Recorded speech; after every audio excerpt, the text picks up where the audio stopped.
Baik, sebelumnya Assalamualaikum warahmatullahi wabarakatuh.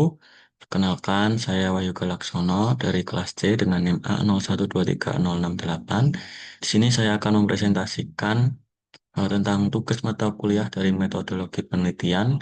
Di sini saya mengambil topik inovasi beton melalui pemanfaatan tempurung kelapa dengan perlakuan alkali atau NaOH sebagai substitusi agregat kasar.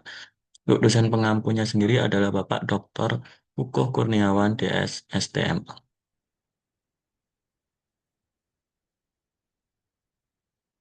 Untuk yang melatar belakangi sendiri, yang pertama adalah tentang permasalahan limbah, di mana Indonesia mengalami masalah serius dalam pengolahan limbah organik dari sektor pertanian, konstruksi, dan juga rumah tangga. Limbah seperti tempurung kelapa belum dimanfaatkan secara optimal, sehingga berpotensi mencemari lingkungan dan meningkatkan emisi gas rumah kaca. Dapat dilihat di kanan merupakan gambar dari data negara penyumbang emisi gas rumah kaca terbesar pada tahun 2024, dan di sini Indonesia berada pada urutan ke-6 dengan sebesar 2,5%. Kemudian yang kedua adalah tentang eksploitasi sumber daya alam, di mana pembangunan infrastruktur meningkatkan kebutuhan beton. Namun, penggunaan agregat kasar alami secara terus-menerus menyebabkan eksploitasi sumber daya dan kerusakan lingkungan. Oleh karena itu, diperlukan material alternatif yang lebih berkelanjutan. Dapat dilihat di bagian kanan merupakan gambar dari berita bahwasannya dari kompas.com memberitakan bahwasannya eksploitasi pasir dan batu di Indonesia itu masih sangat tinggi sehingga mengancam lingkungan. Untuk yang terakhir adalah tentang potensi pemanfaatan limbah tempurung kelapa.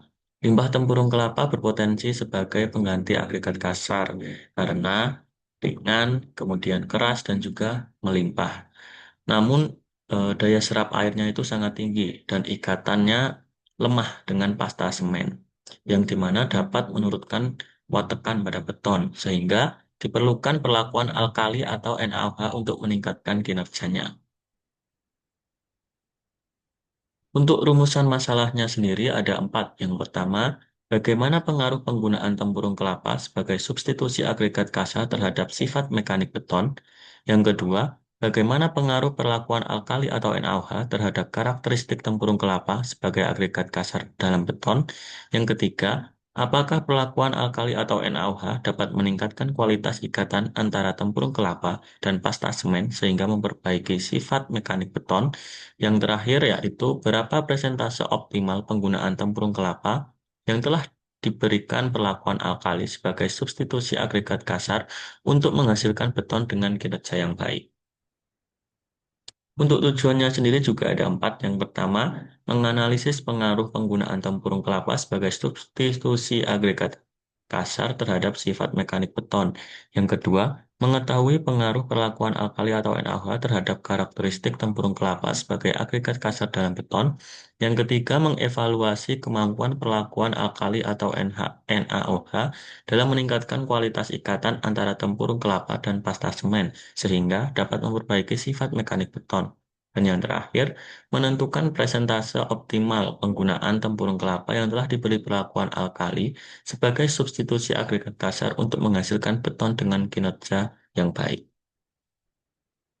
Selanjutnya adalah manfaat penelitian. Di sini saya bagi menjadi tiga. Yang pertama adalah manfaat teoritis, yaitu untuk menambah wawasan teknologi beton terkait dengan pemanfaatan tempurung kelapa, memberi kontribusi ilmiah dalam pengaruh NaOH, serta menjadi referensi penelitian lanjutan. Selanjutnya adalah manfaat praktis, yaitu memberikan alternatif agregat yang ekonomis menjadi acuan pemanfaatan limbah tempurung kelapa dan solusi peningkatan kualitas beton. Yang terakhir adalah manfaat lingkungan, yaitu dapat mengurangi limbah tempurung kelapa, menekan eksploitasi agregat alami, dan mendukung pembangunan berkelanjutan. Selanjutnya kita masuk dalam eh, bab tinjauan pustaka. Yang pertama di sini ada penelitian terkait. Di sini saya ambil 5 penelitian. Untuk yang pertama adalah Sevilla. Di sini tertera tahun 2004, tapi Sebenarnya adalah tahun 2024. Di sini ada kesalahan ketik, saya mohon maaf. Untuk Sevilla di tahun 2024 ini memiliki judul penelitian Coconut Oil, Fiber, and Coconut Shell as Substitute to Find Aggregates in Concrete Mortar Cubes dengan metode kuantitatif eksperimen laboratorium.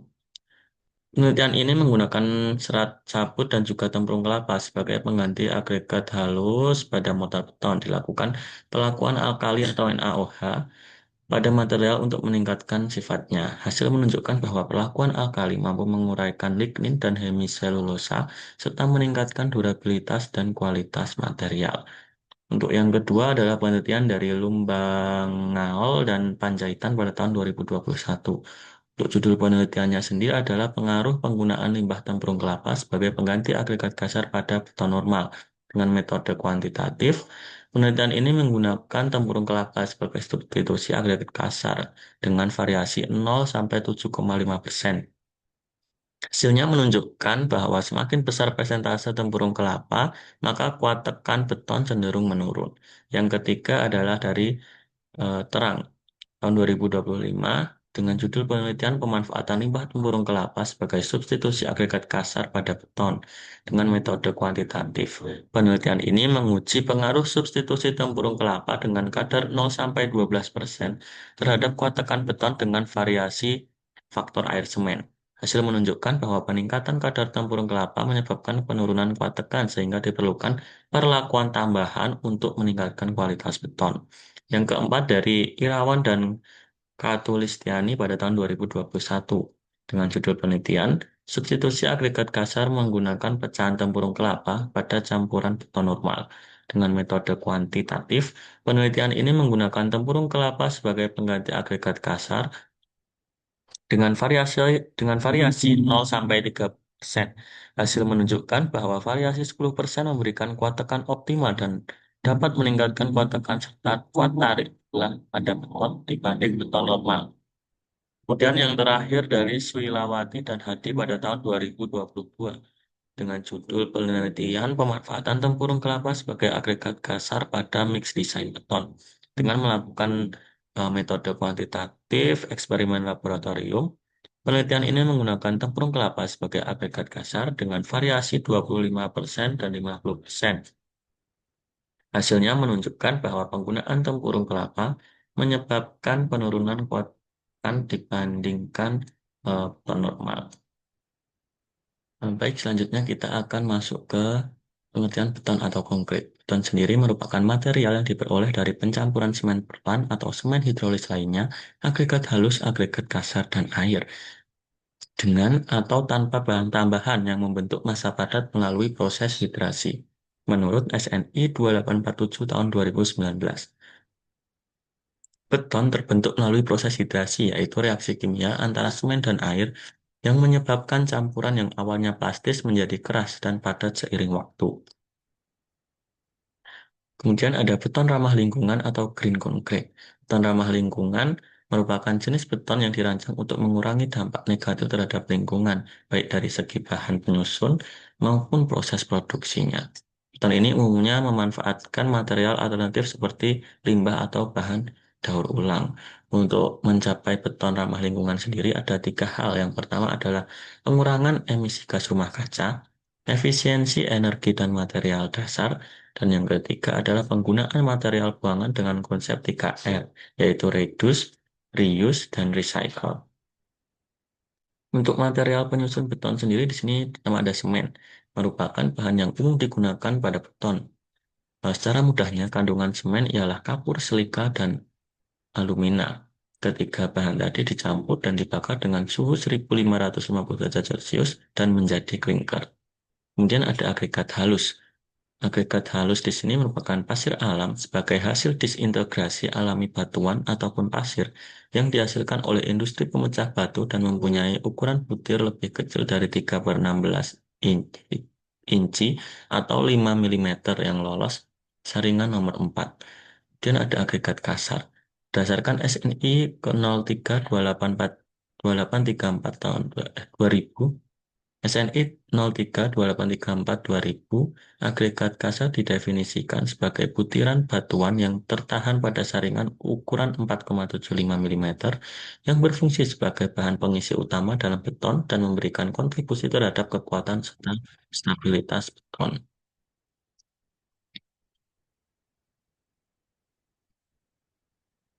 Kemudian yang keempat ada faktor air semen atau FAS. FAS bisa diartikan sebagai water to cementitious ratio, yaitu rasio berat air terhadap berat total semen dan cementitious aditif. Faktor air semen merupakan faktor yang paling menentukan dalam menghasilkan mutu beton. Selanjutnya di sini ada pengertian tentang tempurung kelapa, yaitu bahan inovasi yang saya gunakan.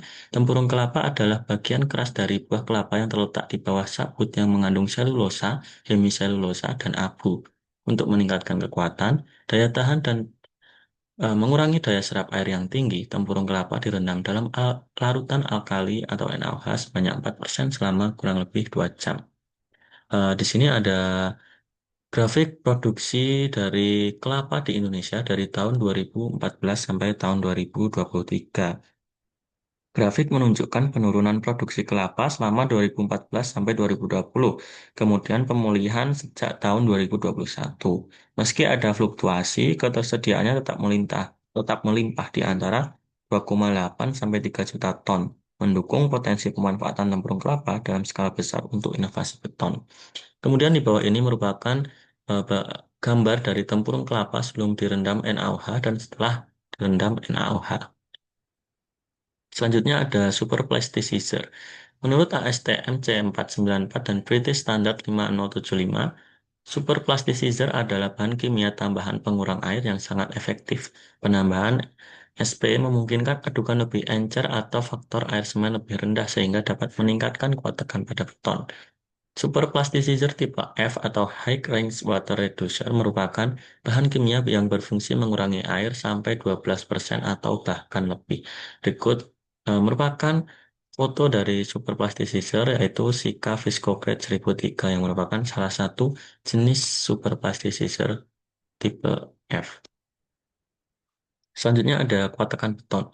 Menurut SNI 1974 tahun 2011, kuat tekan beton adalah besarnya beban maksimum yang dapat ditahan oleh benda uji beton persatuan luas penampang pada saat pengujian tekan. Pengujian dilakukan menggunakan mesin uji kuat tekan dengan memberikan beban secara bertahap hingga benda uji mengalami keruntuhan.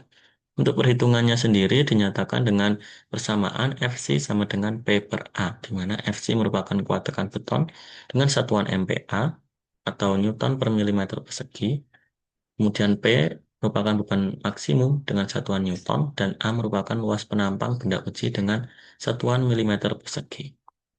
Sekian dari saya, apabila ada salah kata mohon maaf. Assalamualaikum warahmatullahi wabarakatuh.